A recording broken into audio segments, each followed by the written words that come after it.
పరిశ్రమలు వస్తాయి, పెట్టుబడులు వస్తాయి, ఉద్యోగాలు వస్తాయి. డ్రిప్ ఇరిగేషన్ అయితే 90% సబ్సిడీ ఇస్తున్నాం.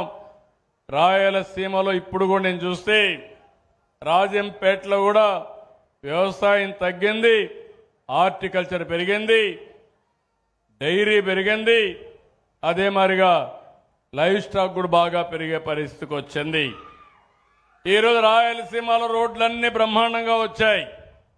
ఇక్కడ ఆటోమొబైల్ వస్తుంది. ఒక కియా మోటార్ అనంతపూర్లో వస్తే, కరూరు జిల్లాలో వస్తే, అనంతపూర్ జిల్లా ఈరోజు రూపురేఖలే మారిపోయే పరిస్థితికి వచ్చింది. అలాంటి దీనికి మనం శ్రీకారం చుట్టాం. రాబోయే రోజు రాయలసీమలో ఎలక్ట్రానిక్స్ కానీ, స్పేస్ కానీ, ఏరోస్పేస్ కానీ, డిఫెన్స్ కానీ, డ్రోన్ రంగాల్లో వినూత్నమైన మార్పులు, పెట్టుబడులు తీసుకొస్తామని చెప్పి కూడా నేను మీకు తెలియజేస్తున్నా.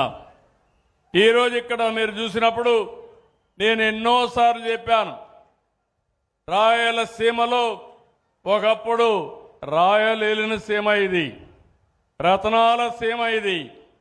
తర్వాత పాలకులంతా కూడా రాళ్ల సీమ చేశారు, ఆశ వదిలిపెట్టారు. మొట్టమొదటిసారిగా ఈ రాయలసీమని కాపాడాలని ఆలోచించిన వ్యక్తి, నీళ్లు ఇవ్వాలని ఆలోచించిన వ్యక్తి, ఇవ్వచ్చని దారి చూపిన నాయకుడు నందమూరి తారక రామారావు గారని చెప్పి నేను మీకు తెలియజేస్తున్నా.